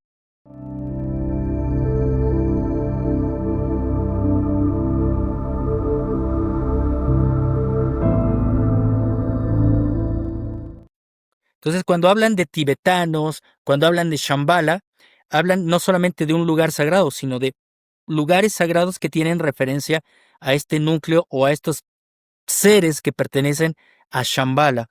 Ok. Entonces, tuve la oportunidad el año pasado de ir a Mongolia, y ahí es donde precisamente se manifiesta Shambhala. Ahí se manifiesta Shambhala. En Mongolia tuvimos la oportunidad de visitar muchos monasterios, entre ellos el monasterio de Kamar, y se me dio la oportunidad de meditar en la cueva de Danzan Rajba, el monje santo que tuvo contacto con la Hermandad Blanca y despertó conciencia en esa cueva. Entonces, antes de permitirme entrar a la cueva, tuvimos una experiencia extraordinaria. Había naves arriba de nosotros, no eran satélites, porque no era uno, eran varios objetos luminosos los que surcaban arriba de nosotros. Es un desierto donde están las montañas, están las peñas de las montañas y están las cuevas, donde los monjes van a practicar el silencio, su preparación del silencio. Los internan y se quedan a meditar durante meses dentro de las cuevas. Entonces ahí tuvimos la oportunidad incluso de escuchar, eh, obviamente eran como las 9, 10 de la noche y no hay nada, no hay nada, es el desierto de Gobi Sí. y no hay absolutamente nada. Y se manifestó un caballo. No vimos al caballo, pero escuchamos el relinchido de un caballo. Ok, Lo ok. curioso es que dentro de los monasterios que visitamos en nuestro peregrinar, eh, está el símbolo de Luktak, el caballo blanco que llegó de Orión, Ok. que trae la flama precisamente de la flama de Dios, la flama de la conciencia. Entonces, uno de los, pues también personajes muy importantes de conexión con la Hermandad Blanca es Nicolás Roerich. Ok. Nicolás Roerich, ruso, pues estuvo en Mongolia, estuvo en el Altai y tuvo contacto con estos seres. Nicolás Roerich es el creador de la bandera de la paz. Pero esos tres círculos que conforman el símbolo de la bandera de la paz es un símbolo arcaico, ancestral. Hay pinturas rupestres precisamente en el Altai, en Mongolia, y se alude que precisamente el portador de esas tres piedras es Luktak, de la piedra de Chintamani, pero es un caballo. Entonces se manifestó un caballo Ok. junto a nosotros. Y cuando el caballo desapareció en nuestro, o sea, de De manera escucharlo, audible. Ajá. Lo curioso es que detrás de la peña, antes de que yo entrara a todo esto, se manifestó como un halo de luz atrás de la peña de color azul. El color azul es el color de Shambhala, Ok. porque el color azul, incluso lo recordaremos que el azul de los olmecas, el azul de los mayas, es muy especial, porque los mayas tenían en cuenta que el azul es el color de la divinidad, es el color de los ancestros. Ujú. Entonces, manifestarse Shambhala ante nuestra presencia era de un color azul. Me Lo llama mismo mucho la se atención manifiesta lo que me en estás diversos lugares de diciendo. aquí de México. Fíjate que me llama muchísimo la atención lo que me estás diciendo. Ahorita estoy buscando precisamente en la computadora la bandera de la paz porque no la conocía, ya la estoy viendo aquí. Y me llama poderosamente la atención por una de las historias de Juan José Benítez, que es la de Caballo de Troya. Yo soy fan de esa saga, lo he leído todo y lo he investigado además. Y una de las cosas que menciona es la bandera de Jesús de Nazaret, que son tres círculos concéntricos muy parecidos a lo que me estás diciendo, y el color del padre azul de Abba es precisamente el azul. Ah, no puede ser, creo que todo me está Precisamente haciendo por eso todo un cuadra, match. John. Sí, Todo sí, cuadra cuando uno puede entrar en ese conocimiento ancestral. O sea, lo que ellos intentan es que nosotros verifiquemos a través de nuestra propia experiencia, que no nos lo cuenten ellos, que lo tengamos que vivir, que saquemos nuestras propias conclusiones a través de la experiencia. Y la experiencia es lo que crea la conciencia, lo que están ok. buscando ellos. Si lo pudiéramos redondear, Leo, ¿cuál sería su mensaje? Ese precisamente, busquen la información. Nosotros les podemos ayudar, pero búsquenla. ¿Cuál sería su mensaje fundamental para nosotros? Bueno, fundamental es que comencemos a indagar sobre nosotros mismos. Ok, Es como la frase que se encuentra en Delfos, que dice, ¿quieres conocer el universo y los misterios? Conócete a ti mismo, y entonces hablarás con los dioses. Ese es correcto, el mensaje. Cuando nosotros comprendamos, e incluso es uno de los mensajes que se ha difundido dentro de los grupos de contacto, y lo habrás escuchado también con Sixto, que es maravilloso y es un mensaje muy, muy concreto, es de un ser de Orión que dice llamarse Oxalc, en donde dice, al final ustedes se darán cuenta que el contacto más importante no es con nosotros, sino con ustedes mismos. a nosotros mismos. Ujú. Entonces, volvemos. Cuando nosotros comprendamos el rol del proyecto humano, entonces podremos ahora comprender el rol al que pertenecemos en el proyecto cósmico.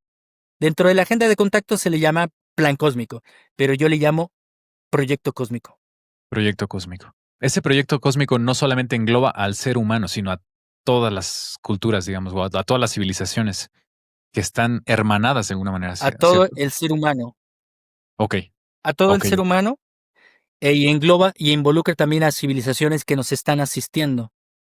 Son parte del proyecto porque están involucrados, no solamente como guardianes y vigilantes, sino como guías extraterrestres.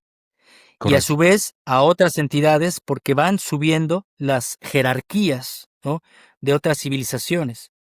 Entonces, nosotros estamos retroalimentando la propia investigación mística espiritual de estos seres extraterrestres.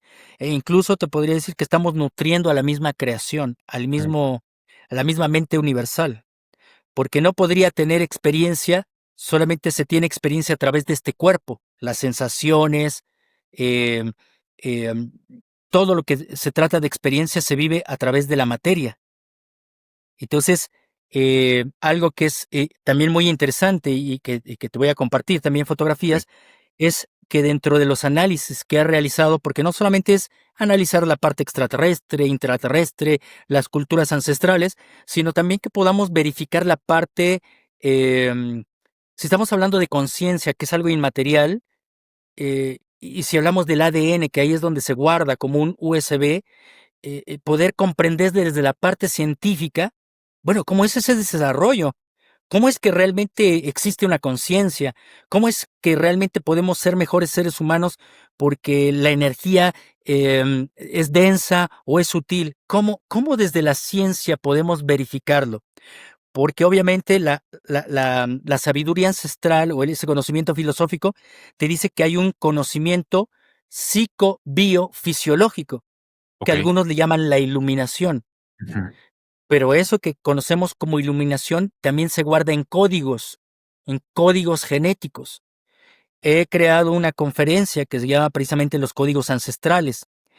Recordarás que un investigador japonés, Masaru Emoto, Ujú. precisamente investigó cómo se crea la forma a través de la vibración, pero en el elemento agua, ¿no?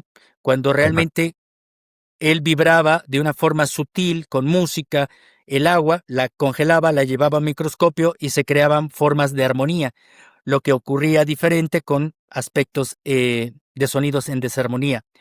Bueno, lo increíble que me ha sucedido dentro de la investigación es poder hallar cómo ese mismo patrón se puede crear en nuestro ADN y en nuestra sangre. Y eso lo logró la doctora Esther del Río, Esther una del Río, bioquímica. precisamente. Exacto, estaba viendo el libro Por las venas corre luz y tienes toda la razón. Precisamente estamos invitándola también para una entrevista. Eso sería maravilloso, Sí. porque ella pudo verificar la existencia de los chakras, una mujer mexicana, o sea, pudo verificar la existencia de los chakras porque en cada glándula endocrina contiene ferrita y esa Exacto. ferrita crea magnetismo. Bueno, pues ahí viene un poco lo que te voy a contar o con lo que cuento al público. Dentro de esta investigación que encontré de la doctora Esther del Río, ella tuvo colaboraciones para el Instituto de Seguridad Social de las Fuerzas Armadas de México, por allá finales del año 2000, algo así. Entonces hay una fotografía de una gota de sangre en donde parece una cruz judeocristiana, pero no, solamente es una estructura geométrica en donde se forman pequeños cristales tetraédricos, triangulares. Entonces, el triángulo cuando se empieza a fractalizar, es decir, se empieza a multiplicar, entonces hay con el pico hacia arriba y el pico hacia abajo. Cuando se cruzan, lo que generan son cristales de estrellas de 6 puntas, lo que se conoce dentro de la física como un toroide. Y de ahí lo que generamos es un campo de vacío. Y un campo de vacío es un agujero de gusano. Ok.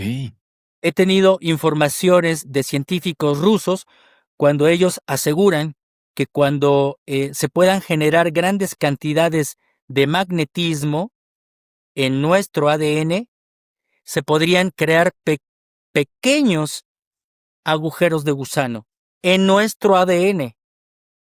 Es decir, la confirmación científica de que el ser humano es multidimensional. Cuando hablamos de los desprendimientos astrales, del sueño, de la muerte, Incluso de los pero lo multiversos, ¿no? interesante Que han hablado tanto últimamente. Pero lo interesante es que gente se acercó cuando doy las conferencias, gente se ha acercado a mí y me ha dado más fotografías de los mismos experimentos con fotografías más recientes del mismo procedimiento y se ven exactamente los mismos cristales. Okey, okey. Entonces, lo que generamos dentro del conocimiento ancestral es que el ser humano puede canalizar la energía telúrica, la energía cósmica, y el ser humano se convierte en un toroide. Por eso dicen, es integrar las energías de la madre tierra, del padre sol o el padre universo, y entonces la tercera fuerza es el ser humano. Por ello, los ancestros crearon nodos, templos o pirámides en nodos energéticos, porque eran capaces de poder recibir esa segunda iniciación, ¿no? Que podríamos llamarle para esa potencia del espíritu. Lo mismo hizo el Maestro Jesús. Esto que se genera en el ADN lo hizo el Maestro Jesús. Es el gen crístico. Es de lo que hablo en las conferencias, con proyección, con información detallada científica, porque dentro de estas narraciones se dice que el Maestro Jesús va y viaja precisamente a los templos de Egipto, al templo de Isis. Tuve la oportunidad de estar hace 2 años precisamente en Egipto. Hay vestigios americanos en Egipto, John. Wow. Es interesante. Pero estuve en la isla de Isis y es un lugar femenino. Entonces ahí el Maestro Jesús, de acuerdo a estos escritos, o a estas versiones, mejor dicho, se dice que integra las energías femeninas de la Tierra. Después viaja a la India y entonces integra las fuerzas del Padre, las fuerzas cósmicas. Regresa a la parte del Jordán y es donde se diviniza y hace la alegoría de la pose de la paloma. Lo mismo han hecho todos los avatares bajo la misma metodología. Seacatl Quetzalcóatl, el avatar, va a Tula, a esta cueva que te menciono, integra las energías de la Madre Tierra, va con los Itzáes allá en Yucatán. Por eso está la pirámide de Kukulcán. La Ok, pirámide ok. es la serpiente que baja, Sí, es la serpiente que fecunda. Ahí recibe las energías del Padre. Después se va a Itzamná a integrar las fuerzas del Hijo y no le desciende la paloma, le desciende la guacamaya. Y de esto estelas, hay estelas de mujeres en donde son mujeres Quetzalcóatl, son mujeres Kukulcán. Kukulcán y Quetzalcóatl significa lo mismo en diferente idioma, en náhuatl y en maya, y en Maya. Ujú. pero Quetzalcóatl es la energía femenina y Kukulcán es la energía masculina. Esa es la parte de la sabiduría ancestral que genera la conciencia, que genera la activación de nuestros códigos y de nuestras memorias, y entonces ellos, o esta otra presencia divina, mente universal, eh, Dios, como le querramos llamar, es como se nutre a través de su propia creación. Entonces ya lo estamos pudiendo verificar a través de métodos científicos. A través de la ciencia, exacto. Me parece sumamente interesante. Leo, vamos a empezar a cerrar la entrevista. Llevamos 1 hora 40 aproximadamente, pero es muchísima información. Me gustaría segmentarla poco a poco y quedarnos de ver más veces, poder hacer más entrevistas y desde luego empezar a ir a esos lugares. Si me invitas, estoy feliz de ir contigo. Cuando tengas alguna expedición, me gustaría mucho asistir para empezar a empaparme más de este tipo de misterio, de este tipo de información también, que además se me hace uno de los temas más importantes que hasta el momento he investigado. La verdad es que es mucha información, pero muy interesante, Leo. Muchísimas gracias por compartir. Me gustaría que le dejaras un mensaje a la audiencia antes de despedir este programa. ¿Qué les dirías a las personas que nos están escuchando con respecto a tu experiencia, con respecto a tu contacto, con respecto a los mensajes que has recibido de estos seres y lo que tú mismo has podido ir corroborando y descubriendo en tu camino de investigación? Pues primero agradecerte también la oportunidad de poder expresar precisamente cómo inició esta gran aventura de mi vida, que me cambió la vida. Toda mi estructura de lo que conozco la cambió y que a todas las personas que les gustan estos temas, pues empiezan por la curiosidad y no dejen de buscar, porque van a encontrar una respuesta, sobre todo cuando se entreguen a la experiencia de una auténtica búsqueda y también de un auténtico encuentro. El ser un contactado, lo hemos escuchado también en muchas otras personas, es muy fácil, pero mantener el contacto es lo más complicado, Es como la misma, extremadamente difícil. como la misma espiritualidad. Lo mismo es entrar en otros estados de conciencia como eh, el salta para atrás, ¿no? Dar pasos hacia atrás.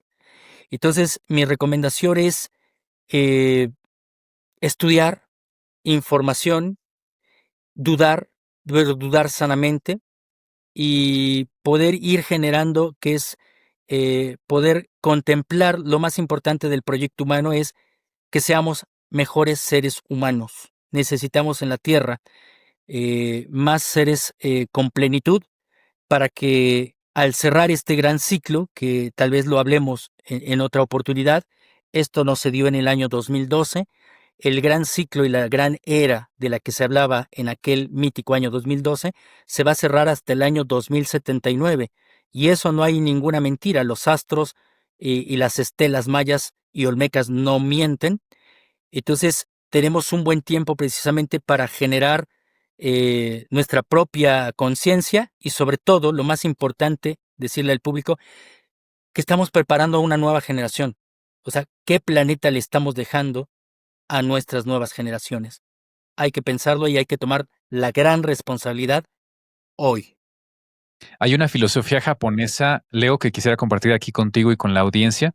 Es una filosofía súper chiquita, súper cortita, pero que realmente tiene el potencial de cambiar a la humanidad por completo. Esa filosofía es que cuando tú estás en un lugar y dejas ese lugar, el lugar tiene que quedar en mejores condiciones que antes de que tú llegaras. Simple y sencillamente porque eres un ser divino, porque eres un ser humano, porque eres un ser con conciencia precisamente.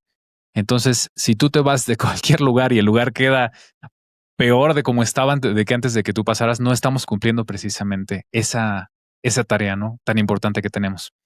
Quiero Es por compartir algo. ello, Perdón, adelante, es por adelante. ello, es por ello que te comento, John, incluso antes de trascender, Stephen Hawking, él decía que a partir del año que él lo dijo, teníamos 100 años para mejorar precisamente la calidad de este planeta, si no lo tendríamos que abandonar.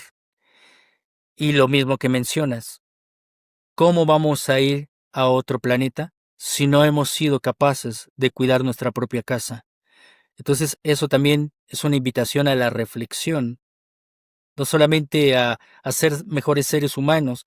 Ser mejores seres humanos implica tener mejores relaciones y es desde con uno mismo, con nuestra familia, con nuestro entorno, con la naturaleza, con el planeta, porque si no es así, no vamos a entrar en contacto con ninguna otra entidad por mucha buena voluntad que tengan. Vamos a ser como algo nocivo para ellos todavía. Totalmente de acuerdo. Y fíjate que esto de investigar en los lugares, a mí mismo me ha dado experiencias muy importantes que quería compartir contigo brevemente. Cuando estuve en la zona del silencio, en uno de los viajes que hizo Johanan con su esposa, estuve ahí, hicimos todo el recorrido por la zona del silencio, nos llevaron a conocer los lugares, hablamos con las personas, entrevistamos a los lugareños, todo ese tipo de experiencias, ¿no? Que tuvimos. Pero me pasó algo en particular. Fíjate que cuando llegamos eh, de dar la vuelta por todo el desierto, imagínate todo el día bajo el sol, en condiciones difíciles, después de estar, de hecho, ya 2 días allí en el desierto, llegué muy cansado, muy fatigado al campamento y me subí a las dunas. Ujú. Me descalcé porque es como arena fina, como si fuera Tulum. Me descalcé allí, puse mis pies, enfrente de mí se estaba guardando el sol y atrás de mí estaba saliendo la luna. Creo que esto nunca lo había contado, pero en ese momento me acuerdo que sintiéndome muy cansado, habiendo gastado cierto recurso económico que no siempre es abundante, como lo había comentado, y con un gran esfuerzo por haber estado en ese lugar, dije, a ver, momento, ya estoy aquí, pero estoy muy cansado, me siento fatigado. ¿Será será este el camino correcto? ¿Estaré haciendo lo correcto? Y pedí una señal. En ese momento yo me dirigí a Dios directamente. Dije, Dios, dame una señal si este camino de investigación es el que tienes para mí y que quieres que tome, si estoy por el camino correcto. Y en ese momento, justo en ese momento, pasa un youtuber muy famoso que se llama Fepo del podcast Paranormal. Pasa por por las dunas con 4 personas más, entre ellos un contactado que le manda un saludo al señor Pedro. Y me dicen, vente. ¿A dónde? Me dice, ven con nosotros. No, pero bueno, pues me calzo de nuevo y me voy detrás de ellos, ¿no? Empezamos a caminar sobre las dunas y nos empezamos a internar en el desierto, sobre las dunas como tal. Me di cuenta que ellos lo que querían era tratar de experimentar eso de las dunas que se prenden en color verde. Querían alejarse del grupo lo más posible para ver si se presentaba la actividad, ¿no? Bueno, si podían ser testigos de eso. Y cuando estábamos justo en las dunas, empezamos a escuchar griterío en el campamento. Volteamos hacia el campamento y tuvimos un avistamiento muy importante. un avistamiento sorprendente que a mí me cambió la perspectiva de todo lo que pensaba. Y fíjate que se nos dijo muy rápidamente que había sido un cohete Falcon. Yo hice todo el análisis y la investigación, publiqué un video aquí en el canal sobre por qué no pudo haber sido el cohete Falcon, y es que ni siquiera coinciden los horarios, no coincide los puntos cardinales, no coincide la posición de la luna, no coincide absolutamente nada, a pesar, bueno, además de que este objeto que nosotros vimos hacía estacionarios, Leo. Ujú. Además, en el video que yo grabé con mi celular, sale de una de las mesetas que están a uno de nuestros costados y se va sobre la meseta y después vuelve a subir, es decir, hace una S. Ningún cohete Falcon hace eso. Bueno, hice una investigación ahí, ahí la tienen, les voy a compartir por aquí el video, pero lo que me grabó ese momento fue que justo cuando pedí la señal, pasan estas personas que yo sé que están muy metidos en este tema de la investigación, me invitan a ir con ellos y junto con ellos, en medio del desierto, en medio de la nada, tengo el avistamiento más grande que he tenido en mi vida. Entonces, son cosas que te pasan cuando vas a investigar a los lugares. Después fui a Tepoztlán de nuevo con Johanan en una de sus expediciones y estuvimos acampando con Sixto Paz y nos enseñó la dermóptica, nos enseñó a meditar, nos enseñó a protocolos de contacto y nos contó muchísimas historias y experiencias en un círculo que hicimos ahí alrededor de él con banquitas en la noche y estuvo muy, muy bien la tertulia. Vimos varios movimientos en el cielo, objetos que no me atrevería a decir que son naves, pero vimos movimientos en el cielo, nada fuera de lo, digamos, de lo que uno normalmente ha experimentado ya como avistamientos ovni. Y nos fuimos a dormir esa noche. En la noche, yo estaba en la casa de campaña junto con mi esposa y me despertó una luz, pero una luz como si fuera un flashazo, Leo, pero así fuerte, o sea, se llenó la casa de campaña de luz. Fueron 2 segundos y se apagó por completo. No había ninguna fuente de luz en donde estábamos. Estábamos ahí en la zona de acampar, que no había absolutamente nada, ¿no? Me llamó poderosísimamente la atención. No supe qué fue. No me atreví a salir tampoco. No escuché nada, pero vi eso, ¿no? Y después tuve un sueño muy, muy raro que más adelante contaré aquí en el canal, pero tuve un sueño que también me hizo pensar que tenía que estar en este camino de la investigación.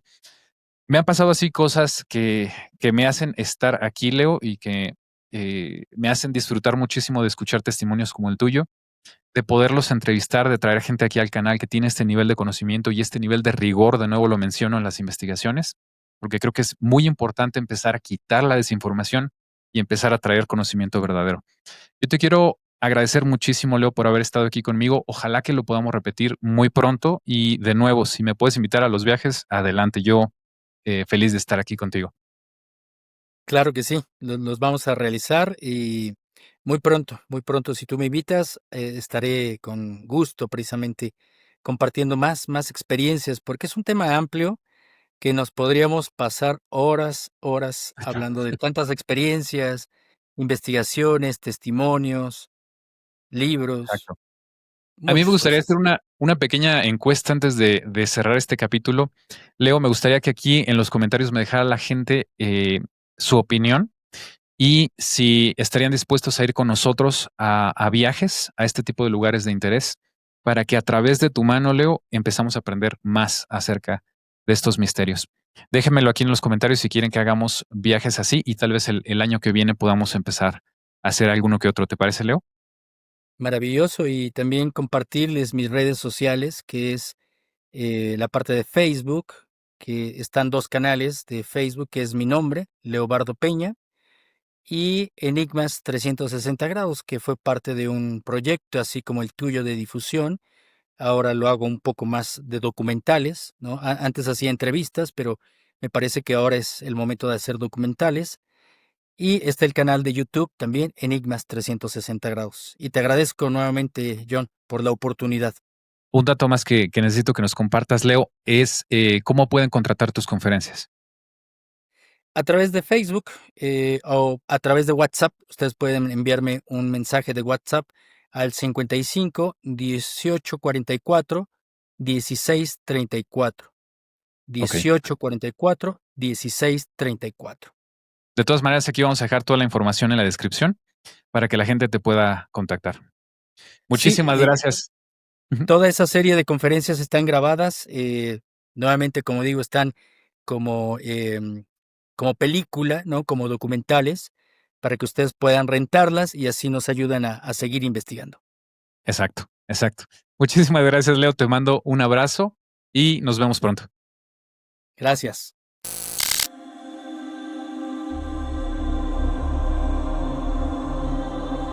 Esto es JM Misterios, descifrando la realidad.